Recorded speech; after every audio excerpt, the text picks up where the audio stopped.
બધાને હવે પ્રાકૃતિક ખેતી જો કે વિનુભાઈ 7-8 વર્ષ કરે અને 7 વર્ષ જેવું તો મારે થઈ ગયું અને ઘણા બધા ફાયદા છે પણ શરૂઆત આપણે કરવી હોય તો આપણે આજનો કોન્સેપ્ટ વિનુભાઈ ઘનજીવામૃતનો હતો ને એટલે મુજબ પ્રાકૃતિક જ્યાં તો ઘનજીવામૃતમાં તો ખેડૂતને આપણે એ જ શીખવાડવાનું રહે કે શરૂઆતમાં જો આપણે માનો કે ટ્રેક્ટર મોઢે આપણે જે ખાતર ભરવી છે ને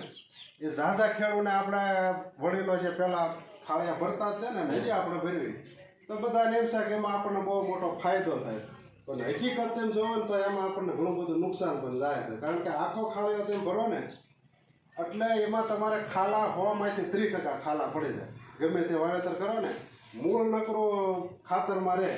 અને જેવો તેવો વરસાદ થાય બફારો એટલો હોય ને એનું ઝીણું એવું મૂળ હોય ને તરત બળે જાય એટલે કપા તમારો આવડો હોય ને ત્યાં હોય બળે એક તો એ નુકસાની થાય અને ઘણા બધા ખેડૂતોને એ નથી ખબર કે દેશી ખાતર ભર્યા ત્યાર પછી આપણે ડીએપી હું કામ માથે વાવી દેશી ખાતર આપણે જે ઉકાળાનું છે એમાં એ હું કામ ભર્યું છે કે એમાં શક્તિકારક બેક્ટેરિયા છે આપણી જમીનને તાજી બનાવે પોષી બનાવે અને પોષણ આપે તો એ બેક્ટેરિયાને આપણે ડીએપી શાકમાં પછી વાવો તો ઓલા બેક્ટેરિયા મરી જવાનું તો એ પોદ જ વધવાના તો એ જે ખેડૂત એક ધ્યાન નથી રાખતો ભલે તેમ ડીએપી વાવતા હો તો એનો સમય પછી બીજો છે વાવવાનો જ્યારે આપણે મનો ખાળિયા ભર્યા પછી અમુક ખેડૂત શું કે ઉનાળા વતન પાછા ડીએપી વાવે તો એ બેને સેટિંગ નથી આવતું અને એ સિવાય ઘનજીવામૃત જો આપણે બનાવીએ તો ઓછા ખર્ચે ઝાઝી ખેતી આપણે જે તાલીમમાં પ્રાકૃતિકમાં સુભાષ પાલેકરે જે કીધું હતું કે એક દેશી ગા આપણી પાસે ગીર ગા હોય કે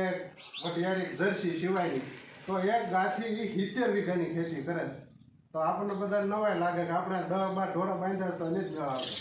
પણ એ રીતે કરે છે કે એક ટીપું એનું જે પેશાબનું ક્યાંય વ્યસ્ત ન થાય એક એનો પોદ ક્યાંય વ્યસ્ત ન થાય બધી વસ્તુ હાઈસ્વીન રાખે અને ઘનજીવામૃત ખાસ આપણે ટ્રેક્ટરની લેરિયું માટે આપણે ખાતર ચડાવીએ 1 એકરમાં આપણે બે ટ્રેક્ટર કે 1 ટ્રેક્ટર એમાં કિલો માથે કીધું આપણે 1 એકરમાં 1000 આપણે કિલો ખાતર ભર્યું હોય તો એની જગ્યાએ તમારે ખાલી 100 કિલો ભરો તો ઓલા કરતાં ડબલ પાવર આવે છે તો એ ક્યારે કે ગાયના અને બળદના એ સાણાનો તમારે નોખો ઢગલો કરવાનો એ ઢગલો થયા કે ઉનાળામાં નવરા દિવસમાં એને ધોકાવી અને ભૂકો કરી નાખવાનો ભૂકો કરી જીવામૃત બનાવી અને મોટું બુંગલ લેવાનું અધકસરો સાયો હોય ત્યાં આખો દીમાં 1 વાર તડકો આવવો પડે એ જગ્યાએ એ ભૂકાને આપણે જીવામૃતથી કેળવી નાખવાનું કેળવી પછી એ જે લીલો ગેર બની જાય એ ગેરને તમારે પાથરી દેવાનું અધકસરા સાયામાં એ હુકાણા પછી એને કોથળા ભરીને તેને સટો મારી આપો છો તાજી જગ્યામાં જ્યાં આપણે ઘર હોય કે ઓરડો હોય કે સાયો હોય કે ઓથ હોય એ સાયા તેમ સટો મારી આપો છો પછી ઉનાળામાં તેમ વાવો તો ભલે જ્યારે તમે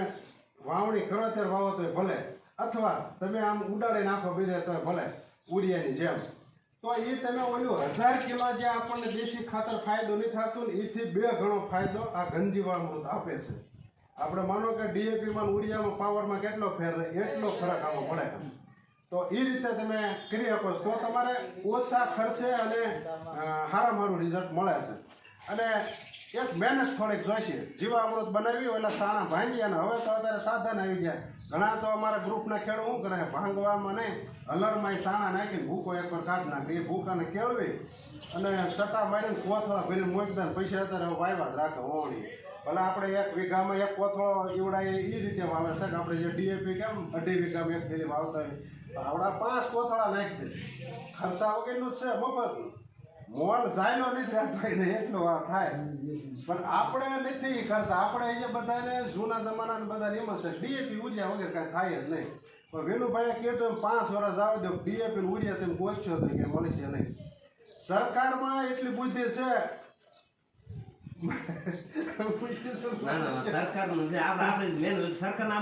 આમ ગણો તો આપણે ગુજરાતી ભાગ્યશાળી છીએ એક મોદી સાહેબ અને એક આપણા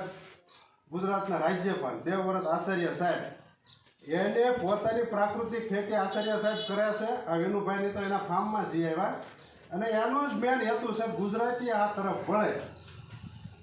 તો એ કેટલો બધો ખેડૂત માથે ખર્ચો કરે છે પણ ખેડૂત આપણે વળતા નથી જો એની જગ્યાએ આપણે થોડું અને વિનુભાઈએ કીધું એમ કે આપણે 100 વીઘા 20 વીઘા 25 5 વીઘા અડધા વીઘાની અંદર આપણે આપણા પૂરતું બકાલો શાકભાજી છે બધી વસ્તુ તમે કરો તો ધીમે ધીમે આપણે ઝેર મુક્ત ખાતા થઈ. જે પેથાભાઈની આપણે વાત કરી ને એટેક આવ્યો પાસે એ દિવસ આ વિછ્યા તાલુકા જસદણ ને વિછ્યા આ બે તાલુકાની અંદર 14 જણાના એટેકના મૃત્યુ થયા એક જ દિવસમાં. તો આખા ગુજરાતમાં કેટલા તેજી મર્યા એટેકમાં? શું કારણે? આપણે નકરું ઝેર જ ખાવી ગઈ. પણ આમ આપણને ખબર ન પડે. જ્યારે બીમાર પડવી લેબોરેટરી થાય ને ત્યારે ખબર પડે કે આનામ કેટલું ઝેર અંદર આવ્યું. તો સારું ખાવ, સ્વસ્થ ખાવ. આપણે તો બધા માલધારી ઘોડે ઢોરા રાખવી છે, ઢાકર રાખવી છે, તો એનો હાસો ઉપયોગ કરો તો આપણા માટે સારામાં સારો ફાયદો. જય હિન્દ, જય ભારત, જય ગૌ.